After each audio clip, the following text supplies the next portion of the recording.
स्वागत है हमारे लखनऊ मंच न्यूज 24/7 हिंदी समाचार पत्र एवं न्यूज चैनल में। सही खबर, सच्ची खबर। कृपया सब्सक्राइब, लाइक, शेयर, कमेंट जरूर करें। आप देख रहे हैं लखनऊ मंच न्यूज चैनल से वकील अहमद की रिपोर्ट। नमस्कार। लखनऊ गोमती नगर के मलेसेमू में ऑल इंडिया मजलिस इत्तेहादुल मुस्लिमीन की सदस्यता अभियान एवं कार्यकर्ता बैठक की गई, जिसमें लखनऊ जिला अध्यक्ष डॉक्टर आफताब आलम साहब, बाराबंकी जिला महासचिव वकील अहमद साहब, बीकेटी विधानसभा अध्यक्ष मोहम्मद फिरोज साहब, मोहम्मद फरहान, अरमान अली, शानू, अजय, मोहम्मद अनस, लकी, अयान, जीशान, राजू, कैफ, विक्रांत, अबरार, सलमान, शीबू, अरसलान, सुनील, धर्मेंद्र रावत आदि कार्यकर्ता मौजूद रहे, जिसमें जिला अध्यक्ष डॉक्टर आफताब आलम ने पार्टी की नीतियों को समझाते हुए यति नरसिम्हानंद पर साधा निशाना कहा। यति नरसिम्हानंद मानसिक रोगी है और अपराधी भी आए दिन समाज में नफरत फैलाने, जहर घोलने का काम करता। जिला अध्यक्ष ने कहा, सिर्फ गिरफ्तारी से काम नहीं चलेगा, यूएपीए लगाकर जेल भेजा जाए। आप देख रहे हैं लखनऊ मंच, आप देख रहे हैं लखनऊ मंच वकील अहमद के साथ हमारे साथ मौजूद है डॉक्टर आफताब साहब, ऑल इंडिया मजलिस इत्तेहादुल मुस्लिमीन से। जी बताइए, यहाँ पर क्या प्रोग्राम था? आज हमारे मजलिस इत्तेहादुल मुस्लिमीन के जो मेंबर्स हैं, पदाधिकारी हैं, उन लोगों ने यहाँ एक मीटिंग रखी और काफ़ी तादाद में लोग शरीक हुए हैं दूसरी पार्टियों के। आज मेंबर सदस्य ग्रहण किया है और इसलिए उन्होंने हमें बुलाया था और मुझे पूरी उम्मीद है जो हमारे नौजवान साथी पार्टी में आज ज्वाइनिंग की है, वो तन मन धन लगा करके पार्टी को आगे इंशाल्लाह बढ़ाएंगे। और ये जो जुल्म ज़्यादतियाँ हो रही हैं, लेकिन मैंने कहा कि जब तक कि आपकी सियासी ताकत नहीं होगी तब तक के आपके मसले कोई हल होने वाले नहीं। आज 2-2 टके की औकात नहीं है जिनकी हुजूर की शान में गुस्ताखी कर रहे हैं, चाहे वो रामगिरी बाबा हों, चाहे वो नरसिम्हानंद जी हों या जो भी हो। इस तरीके से अभी एक सुनील यादव आया है, उनका चेला, तो इस तरीके से जो बदतमीजी हो रही हैं, अनाप शनाप उल्टी सीधी बातें हो रही हैं, वो इसलिए हो रही हैं हमारी सियासी ताकत नहीं है। और हमने ये भी आवाम से कहा है कि आपने अभी तक बीजेपी का सिर्फ हराने का ठेका लिया है और जिनको जिताया है उनके मुंह में ज़बान में ताला लगा हुआ है, उनके मुंह में दही जमा हुआ है, वो हमारे लिए एक अल्फाज नहीं बोलते हैं। लिहाजा और ना उम्मीद की जा सकती है आज तक कि जिनको हमने हुकूमत के चाबी सौंपी, गति पे बैठाला, सब के सब, चाहे वो बीजेपी हो, चाहे कांग्रेस हो, समाजवादी पार्टी हो, कोई भी पार्टी हो, सबने हमारा इस्तेमाल किया है, हमारा वोट लिया है और वोट लेने के बाद हमको जब जुल्म होते हैं उस पर कोई एक अल्फाज नहीं बोलता है। ये मुसलमान पूरी तरीके से समझ रहा है। लिहाजा मुसलमानों ने पूरा मन बनाया है कि हम अपनी ताकत को मजलिस इत्तेहादुल मुस्लिमीन बैरिस्टर असदुद्दीन ओवैसी साहब के साथ मिल करके उनके हाथों को मजबूत करेंगे इंशाल्लाह। जैसे कि खबर आ रही कि नरसिम्हानंद को अभी तक गिरफ्तार नहीं किया गया, सिर्फ उसको संरक्षण मिला है, क्या बात आपको जानकारी है? देखिए, उनको पुलिस ने, चूँकि इतना मजलिस के लोगों ने पूरे उत्तर प्रदेश में उनका पुतला जलाया, उनके खिलाफ धरना प्रदर्शन किए, तो गवर्नमेंट थोड़ी से उसमें उन्होंने अरेस्ट किया है सिर्फ।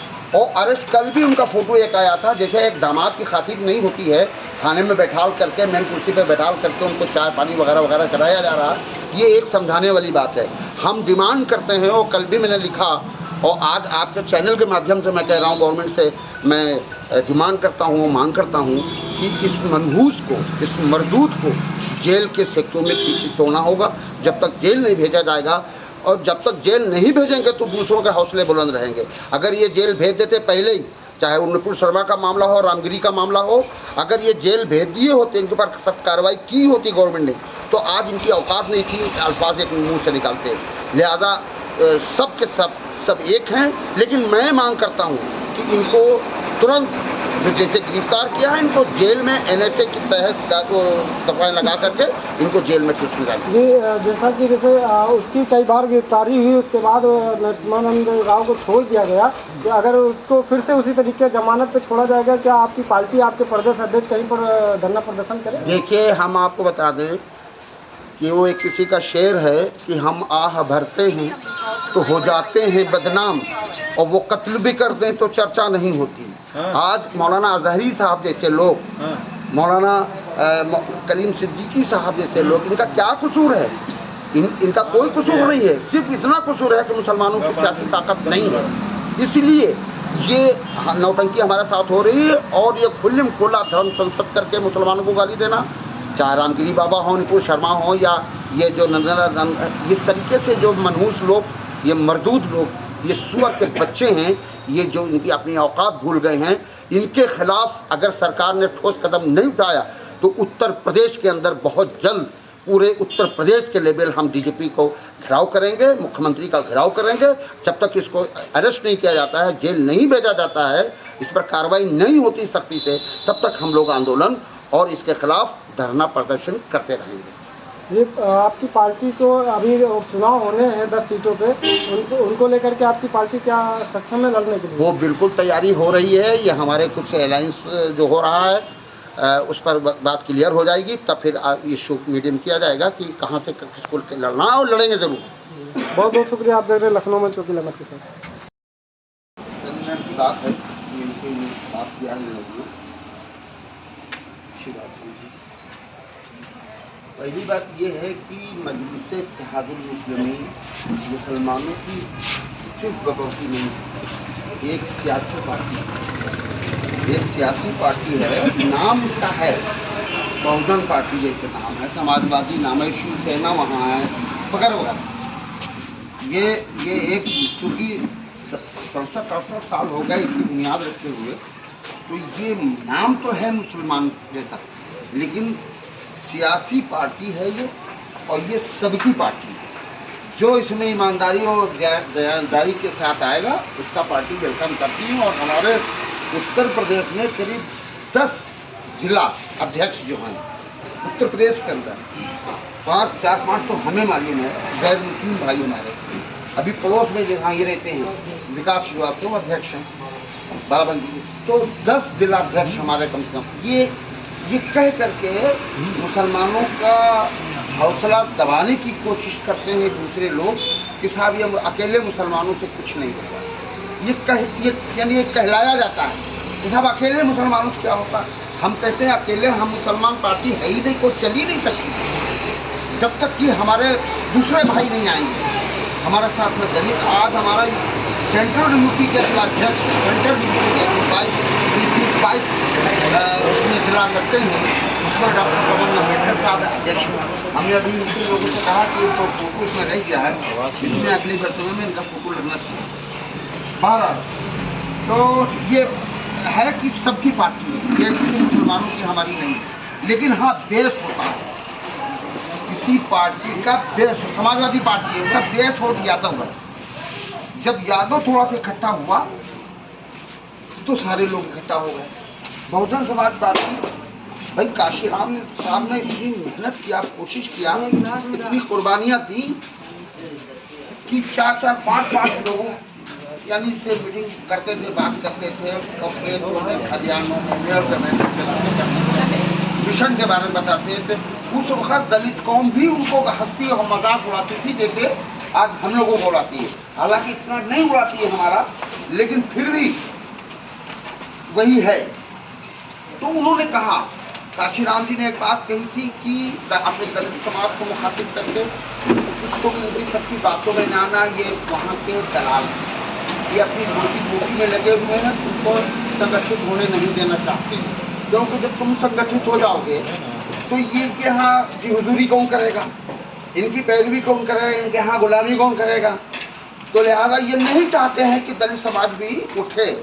और एक बात हम बता दें, जब किसी कौम के पास सियासी ताकत नहीं होती है, जब किसी कौम के पास राजनीतिक ताकत नहीं होती है, उसका हशर यही होता है जो आजकल हमारा और आपका, जिनकी बात करने की औकात नहीं है, 2 टके की हैसियत नहीं है, वो हमारे नबी के शान में गुस्ताखी कर रहे हैं और उनके खिलाफ कोई कार्रवाई भी नहीं हो रही। मतलब निपुण शर्मा से लेकर के और ये महाराष्ट्र में भी रामगिरी बाबा और ये नरसिंहा राम, और कल एक यादव बोला सुनील यादव है, उसका चेला है, ये इनकी 200 पैसे की औकात है इनकी। ये बोल रहे हैं इसलिए कि हमारी सियासी ताकत नहीं है समाज के अंदर। और जिस कौम की सियासी ताकत नहीं होती है जिस मुल्क में, उस कौम को नाली के कीड़े से भी बदतर उसकी अहमियत होती है। जब दलितों का, हम अक्सर अपने कोट करते हैं मीटिंग में कि जब दलितों की ताकत नहीं थी, बहुजन समाज पार्टी नसीबी है आप लोगों की कि आप लोग मजलिस इत्तेहादुल मुस्लिमीन के झंडे तले आए। सबसे पहले मैं मजलिस इत्तेहादुल मुस्लिमीन के बारे में मैं ये बताना चाहता हूँ कि मजलिस का मतलब होता है इकट्ठा होना, इत्तिहाद, आपस में भाईचारा कायम करना। और मुस्लिमीन मतलब मुसलमानों का मतलब मजलिस में मुसलमानों को इकट्ठा करना, आपसी रंजिश को ख़त्म करना, आपस में भाईचारे को कायम करना, मोहब्बत और अमन का पैगाम देना, ये हमारा काम है। अब इस पार्टी की यहाँ ज़रूरत क्या थी? आप अगर कहीं जाएंगे मजलिस इत्तेहादुल मुस्लिमीन में जुड़ेंगे तो लोग आपसे सवाल करेंगे कि आप यहाँ पर अवैसी साहब को क्यों लाए हो? अवैसी साहब तो हैदराबाद में यहाँ से 1400 किलोमीटर लमसम दूर बैठे हुए हैं, तो यहाँ पर इनका क्या काम है? तो आप ये जवाब देना कि जब मुसलमानों को गाय के गोश्त के नाम पे मारा गया तब एक बोलने वाला वाहिद शख्स जो था वो बैरिस्टर असदुद्दीन अवैसी साहब ही थे। ठीक, जब जुनैद को मारा गया, अखलाक को मारा गया, तबरेज़ को मारा गया, तो कोई यहाँ का बोलने वाला नहीं था। 1400 किलोमीटर दूर बैठकर हैदराबाद से आवाज़ उठाई तो अवैसी साहब ने उठाई। और जब हमारी मस्जिदों को गिराया गया तब कोई किसी ने आवाज़ उठाई तो अवैसी साहब ने उठाई। और जब NRC का मामला आया और 3 तलाक का मुद्दा आया, आप देखिए वक्फ संशोधन बिल जो आया, इस पर भी अगर किसी ने बोला तो क्या आपके उत्तर प्रदेश से किसी ने आवाज़ उठाई? कहीं से कोई किसी ने आवाज़ उठाई? अवैसी साहब ने आवाज़ उठाई। अगर आज ये अवैसी साहब आवाज़ ना उठाए तो मुसलमानों को यही नहीं पता चले कि पार्लियामेंट में तुम्हारे खिलाफ कौन सी साजिश रची जा रही है। आप देखिए कल 2 दिन 4 दिन पहले 29 तारीख को जाफना का एक बहुत ही जाहिल इंसान, बहुत ही समझो उसको हम कौन सी, अगर उसको हम खिंजीर कहें वो भी खिंजीर को तौहीन होगी, जो यदि नरसिम्हानंद ने आपत्तिजनक हमारे प्रॉफिट मोहम्मद सल्लल्लाहु अलैहि वसल्लम पर बयान दिया और सभी पार्टी के जो आला अधिकारी जिम्मेदार थे जिनको मुसलमानों ने चुना और उनके पीछे झंडा लगाया, उनका डंडा ढोया, वो खामोश बैठे रहे। फिर भी अगर किसी ने बोला तो मजलिस इत्तेहादुल मुस्लिमीन के शेर एक वाहिद अवैसी साहब ने बोला और शौकत साहब हमारे जो पार्टी के प्रदेश अध्यक्ष हैं, जिनकी एक आवाम पर पूरे उत्तर प्रदेश में ज़िले में हर एक जिले पर थानों में FIR कराई गई और उसको गिरफ्तार किया गया। ये इतनी बड़ी कामयाबी अगर किसी की वजह से मिली तो मजलिस इत्तेहादुल मुस्लिमीन की वजह से मिली है। आप बताइए, आप समाजवादी का झंडा ढोते रहे, हमारे भी पूर्वजों ने, हमारे भी बाप दादा ने उसको वोट दिया। हम ये नहीं कह सकते समाजवादी या कांग्रेस का कोई नेता ये नहीं कह सकता कि हमको मुसलमानों ने वोट नहीं दिया। आज अगर उनके विधायक और सांसद पहुँचे हैं तो आप अगर अपने आस-पास के इलाकों को देखेंगे तो मुसलमानों की विधानसभा से जीत कर पहुँचेंगे। ठीक, उसके बावजूद भी मुसलमानों को वंचित कर दिया गया। हमारे माशरे में बच्चों को पढ़ाया नहीं जाता, कॉलेज की कमी है। आज हमारी मुस्लिम माँ बहनें जो बेटियाँ हैं गैर मुस्लिम कॉलेजों में पढ़ती हैं और आज दिन तरह तरह के काम देखने को मिलते हैं। अगर हमारे मजलिस इत्तेहादुल मुस्लिमीन में हमारा कोई अपना संगठन होता, हमारे अपने नेता होते तो हमारे भी मुस्लिम कॉलेज हैं। सबसे ज़्यादा अगर कोई चीज़ ज़रूरी है तो हमें एजुकेशन की ज़रूरत है, पढ़ाई की ज़रूरत है। अगर हम पढ़ेंगे लिखेंगे नहीं, और एक समाज तो चाहता है कि मुसलमान पढ़ाई लिखाई से दूर रहे, वंचित रहे। अगर हम पढ़े लिखेंगे नहीं तो अपना अधिकार नहीं जानेंगे, हम अपना अधिकार मांगेंगे नहीं। इसलिए वो चाहते हैं कि मुसलमान कमज़ोर रहे, कमज़ोर रखा जाता है। हमने जब समाजवादी को वोट दिया, उन्होंने हमारा वोट ले लिया, लेकिन हमको इस्तेमाल किया, तेज पत्ते के तरीके से निकाल के फेंक दिया। अपना जब वो CM बन जाते हैं माननीय अखिलेश यादव साहब, उसके बाद मुसलमानों को भूल जाते हैं। हम पूछते हैं अखिलेश यादव साहब, जब मुसलमानों का वोट लेना जानते तो क्या मुसलमानों की आवाज़ उठाना नहीं जानते? क्या इसके जिम्मेदार सिर्फ अवैसी साहब हैं? आप बताइए, आपसे लोग सवाल करेंगे कि अवैसी साहब के अंदर ऐसा क्या है जो उनको लेकर के उनकी क्यों बात करते हो, ये यहाँ पर नफरत फैलाते हैं। तो आप बताना, अगर अवैसी साहब नफरत फैलाने आते तो इस पार्टी में हिंदू लोग न जुड़ते, दलित समाज को लेकर के चलते। अगर आज हिंदुस्तान में कोई बाबा साहब भीमराव अंबेडकर साहब की बात करने वाला है, उनके पैगाम को आगे लेकर चलने वाला है तो बैरिस्टर असदुद्दीन अवैसी। आपको बता दें हर समाज को 100 साल में एक नेता मिलता है, हर समाज को मिलता है। दलित समाज को जब बाबा भीमराव अम्बेडकर साहब मिले तो दलित समाज आज देखो कहाँ पर है कि एक दलित समाज से एक औरत 4 बार मुख्यमंत्री बनती है। और आपके सामने एक बैरिस्टर है जिनको आप दलाल कहते हैं, एजेंट कहते हैं। बताओ क़यामत के दिन क्या मुंह दिखाओगे अल्लाह को कि आपके सामने एक दाढ़ी टोपी लगा के 5 वक्त की नमाज पढ़ने वाला बंदा है जो तहज्जुद गुजार भी हो, वो आपके हक के लिए बात करे, आप ही उसको दलाल कहो। कितनी शर्म की बात है हमारे लिए जो हमारे। और एक बात बता दें, कोई गैर मुस्लिम बहुत ही कम कहते हैं दलाल एजेंट, सबसे ज़्यादा मुसलमान ही कहते हैं कि हमारी कौम की सबसे बड़ी सलाहुद्दीन अय्यूबी साहब का कौल है कि जिस दिन हमारी सफ़ों से जासूस ख़त्म हो जाएंगे उस दिन हम पूरे दुनिया पर मुकम्मल कायम हो जाएंगे। ये सलाहुद्दीन अय्यूबी साहब का कौल है। आप बताइए आज आपके साथ इंसाफ नहीं होता।